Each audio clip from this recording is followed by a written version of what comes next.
Hi guys, in this lesson I'm going to talk about how you can use thirds to play the faster moving lines in chord solos.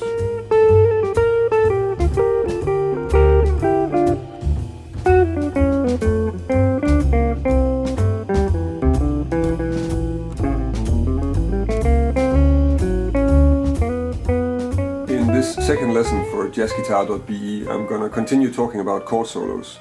My first lesson was talking about how you can make chord solos on a turnaround and giving you some voicings and some harmonize scales to work on this. I'll link to the lesson here. In this lesson I'm going to talk about how you can use intervals, so especially the third interval, like this, to play lines in your chord solos that are moving fast and have a larger range.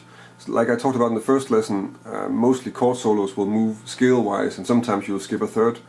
But as arpeggios are really a very important part of jazz vocabulary, you kind of need to deal with them when you're playing chord solos as well. And using third intervals is a nice way to do this. I guess this is like a technique that I picked up from Joe Pass, because when I was studying jazz guitar in the beginning, I checked out some Joe Pass guitar solos with a lot of chords in them, and also just some of his chord solos. And he does this several times, and it's a nice technique to do that. So I thought I would make a complete lesson on it. The first thing I'm going to do is I'm going to go over a turnaround using these third intervals. So basically just showing, okay, we have these intervals for each of the chords, and talk a little bit about how you play them.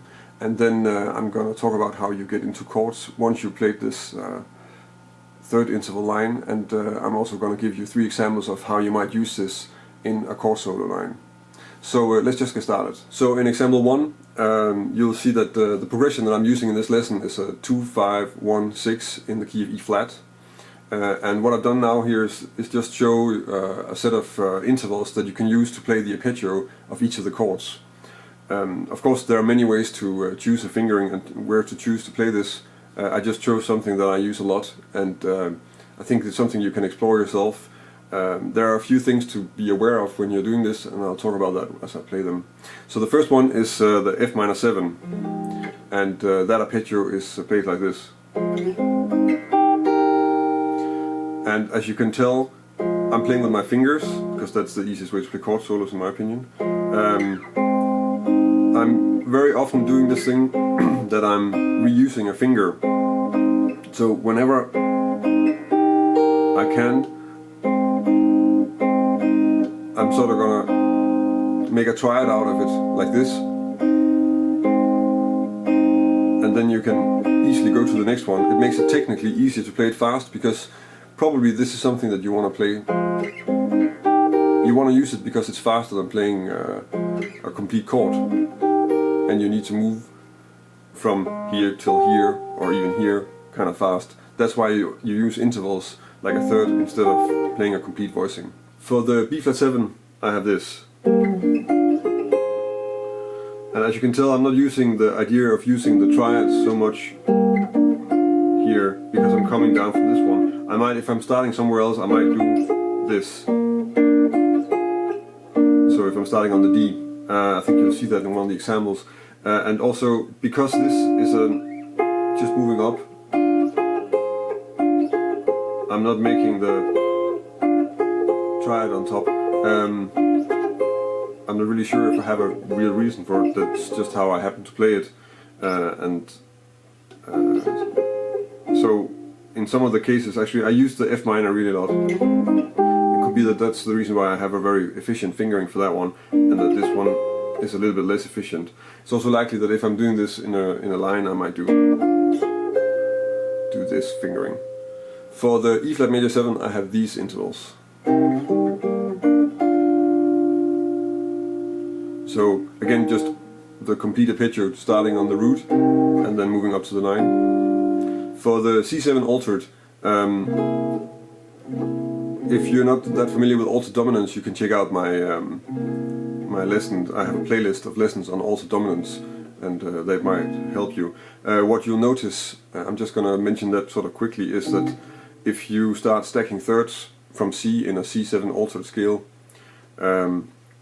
or C altered scale, then you're not going to get a C7 chord, and that means that it's difficult to use these thirds when you're playing an arpeggio. There isn't really a C arpeggio in C7 altered. So what you can do is C7 altered is the same scale as F sharp 7 Lydian dominant, which is also the thing about C7 altered and F sharp 7. It's the tritone of C7 being very closely related, and therefore you can use like an F sharp 7 kind of arpeggio to play a C7 altered line, and that's kind of what I'm doing here. So I'm sort of I'm starting on the third of the arpeggio I'm using is a B flat minor 7 flat 5 with a 9, which is the one that's found on the third of the F sharp or on the 7th of the C7 altered, and the intervals you get would be these. So when you're using these thirds in your lines, then you need to transition from the thirds and back into the chords, and there seems to be two ways that I do this. One is like this, where I actually have a voicing that contains the third that I'm landing on top, and another one would be this one, where I'm making a chord the target of the arpeggio. So I'm playing this B flat major arpeggio harmonized, and then ending on a E flat major 7 voicing. And the first one with the F minor is something I do really often. You can do the same and then actually end on a B flat. It kind of depends on where you are in the bar, and if you're like making this, you could be using the F minor arpeggio on a B flat 7 chord. That was some thoughts on technique and some suggestions for fingerings for using these third intervals when you're playing arpeggios. Let's go over some examples of how you can use it on the progression. The first example sounds like this.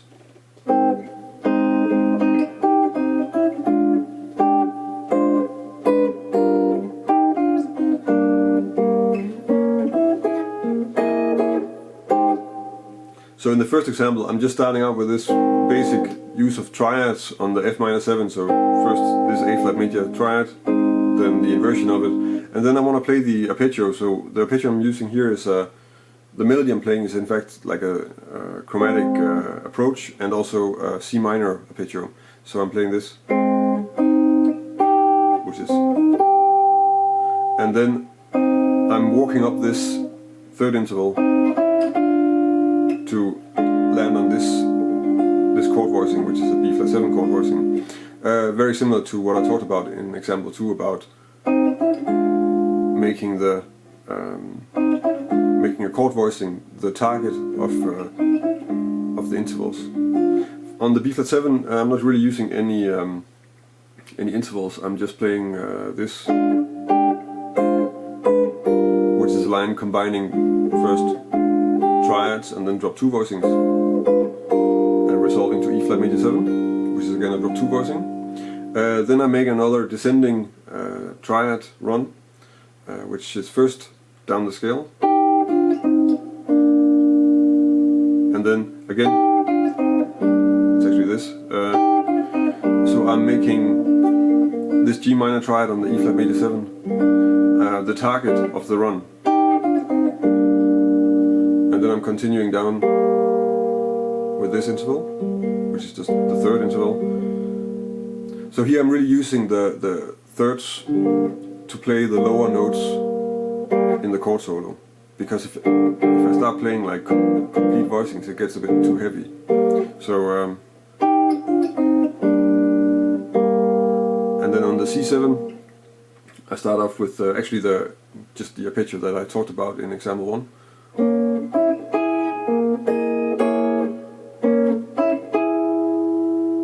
So that's just that arpeggio, and then drop 2 voicing, and then resolving to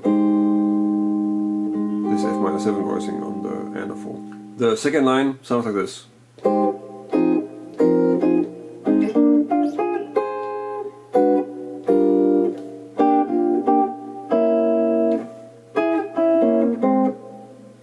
So the F minor part is mostly just drop 2 voicings.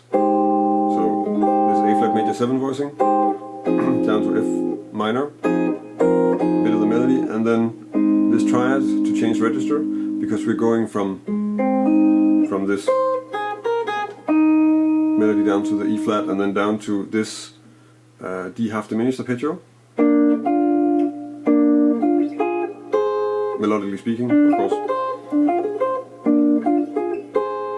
and then B flat 7 altered, this G minor voicing for E flat major 7, and then this melody thing move with the G minor triad on top of the E flat major 7, C7 flat 9, and then descending with thirds, and then resolving to this third on the F minor 7. The final example sounds like this.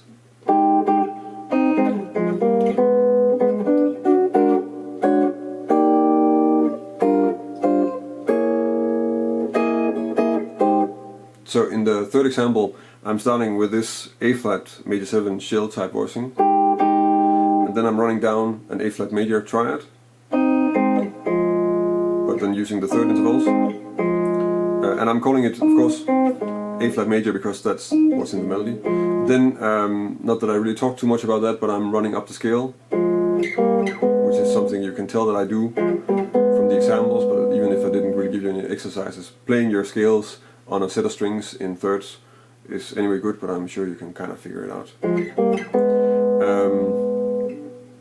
And from here I'm using B flat 7 altered, so I'm going to use the G sharp minor 7 flat 5 arpeggio just as I did on the C7, so you get this, which is the exact same fingering but just 2 frets lower, and here I'm going then into this voicing on the B flat 7 altered and adding this one. So even though I'm starting to use complete chords later, it's still the same movement melodically, so I'm still basically just playing this B minor major 7 with a 9 for that whole bar.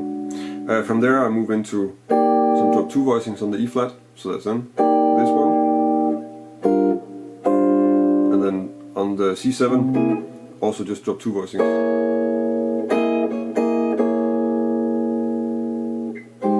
and down to F minor. That was some exercises and examples on how you can incorporate thirds in your chord solos when you want to play faster moving stuff like arpeggios or faster moving scale lines. I hope you can use it to make your own lines. If you want to stay up to date with more lessons from jazzguitar.be, then you should subscribe to their newsletter.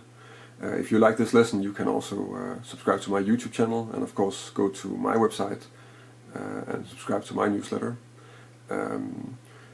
On my YouTube channel I make a lesson every week, so there's a lot of stuff coming, and I've already been doing this for more than 1.5 years, so there's already quite a lot of material, and if you subscribe you will automatically stay up to date with that.